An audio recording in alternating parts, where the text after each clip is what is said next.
অনুরোধ করছি বাংলাদেশ সরকার ইউনিয়নের সহসভাপতি জনাব মঞ্জুর মোহনকে। জনাব মঞ্জুর মোহন, ধন্যবাদ।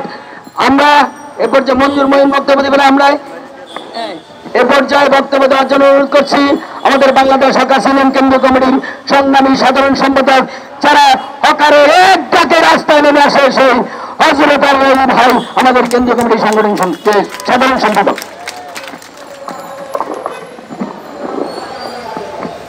হকার উচ্ছেদের প্রতিবাদে প্রেস ক্লাবের আজকের বিক্ষোভ সমাবেশে সংগ্রামী সভাপতি এখানে উপস্থিত আছেন স্বাধীন বাংলাদেশের প্রথম ডাকসুই ভিপি, মহান মুক্তিযুদ্ধের গেরিলা বাহিনীর কমান্ডার, অস্ত্র হাতে নিয়ে ওই ভয়া মুক্তিযোদ্ধা না ইন্ডিয়া থেকে ঘোষণা করছে যে মুক্তিযুদ্ধের বাংলাদেশে থেকে নিজে অস্ত্র নিয়ে নেতৃত্ব দিচ্ছে, দেশটা স্বাধীন করছে।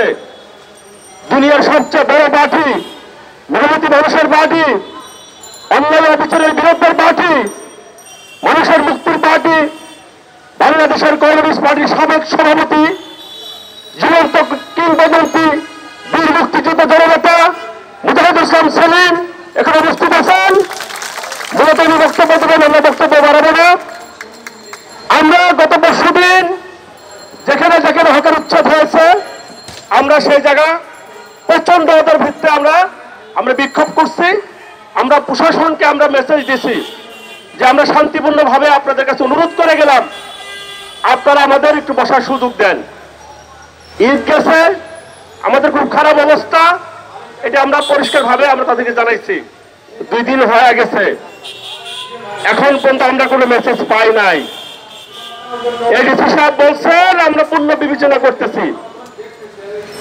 ডিসি সাহেব, আপনি মাস শেষেই লক্ষ লক্ষ টাকা বেতন আপনার অ্যাকাউন্টে ঢুকবে, সরকারি কর্মকর্তাদের লক্ষ লক্ষ টাকা অ্যাকাউন্টে ঢুকে। আমারও হকার, আমরা যারা গ্রামে কাজ পাই নাই, আমার বাড়ি জামালপুরে, নদী ভাঙ্গার মানুষ আমি, গ্রামে কাজ পাই নাই দেখে এই সরকার বলছিল অমুক মার্কাজুর ভোট দেন, ঘরে ঘরে চাকরি দিল। কি বলে নাই? ঘরে ঘরে চাকরির খবর আছে, খবর নাই। ঘরে ঘরে বেকার হয়ে গেছে, ঘরে ঘরে মাদক ঢুকে দিছে, ঘরে ঘরে হাহাকার শুরু হয়ে গেছে। তাহলে আমি জিজ্ঞাসা করতে চাই, এই দেশটা, এই যে সেলিম ভাইয়ের জীবন বাজি রেখে দেশটা স্বাধীন করলো, 30 লক্ষ লোক জীবন দিল, 2 লক্ষ মামুনের ইজ্জতের বিনিময়ে দেশটা স্বাধীন হইল। ডিসি সাহেব, আর এসপি সাহেব, আর্মি সাহেব, মন্ত্রী সাহেব, আপনার এই বাঁচবেন, আপনারা বাপের দেশ পাচ্ছেন, এটা যা ইচ্ছা তাই করবেন, মগের মুলুক পাচ্ছেন, এই জন্য দেশ স্বাধীন হয় নাই। পরিষ্কার ভাবে বলতে চাই, এই দেশের প্রত্যেকটা মানুষের বাঁচার অধিকার আছে। সামনে মে দিবস, আমরা অনুরোধ করতে চাই, হকার ইউনিয়নকে চোখ রাঙ্গাইয়া হুমকি ধামকি দিয়ে দমন করা যাবে না। চেষ্টা করছিলেন তো মামলা দিচ্ছিলেন 1 ডজন প্রত্যেকটা নেতার বিরুদ্ধে। ইতিহাস থেকে শিক্ষা নেবেন। সাইদ খোকনে কিন্তু বলছিল হকার থাকবে না, তা আমি থাকবো। আমরা হকারের ঘোষণা দিয়েছিলাম আমরা থাকবো, আমরাই আছি। সাইদ খোকনে চলে গেছে, এরা যা ইচ্ছে তাই। বিএনপির সময় দেখেন নাই, মির্জা আব্বাস আসে বিসমিল্লাহ বলে হকার হচ্ছে শুরু করলো।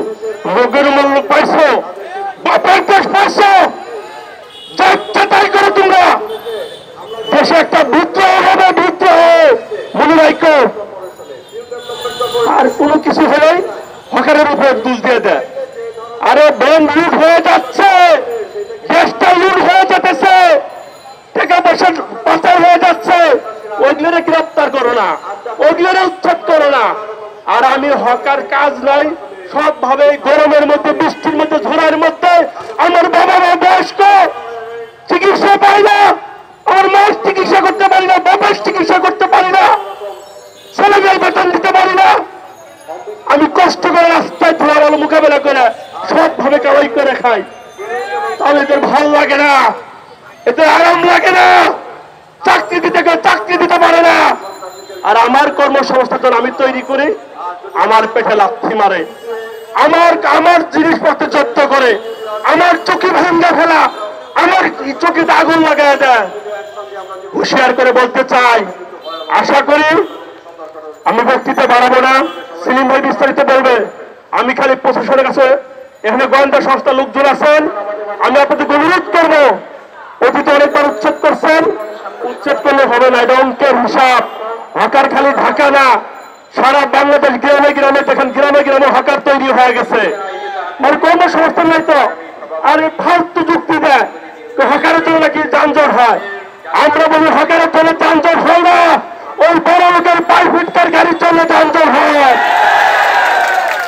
গুলশান বানানি কি হকার আছে? ওখানে যানজট হয় না? আর সদর ঘাটে হাজার হাজার মানুষ যাওয়া আসা করে, অনেক যানজট হয়ে যায়। গুলিস্তানের দেশ স্বাধীন হওয়া থেকে হকাররা আছে, যানজট হয়ে যায়। ও খারাপ যুক্তি, তথ্য ছাড়া এমনি একটা জোর করে আমরা গরিব মানুষ আমাদের চাপায়া দিবেন, এগুলো যুক্তিতে কোনো কাম হবে না। তাই আমাদের কাছে আহ্বান করবো, আপনাদের কাছে আহ্বান করবো, মে দিবসের আগে যদি আমাদেরকে বসতে না যায়, আমরা কিন্তু ঢাকা শহর অচল করে দিব। সেই আহ্বান জেনে আমি আমার বক্তব্য শেষ করছি। যতক্ষণ পর্যন্ত আমরা বসতে না পারছি, আমরা ঘরে ফিরে যাব না।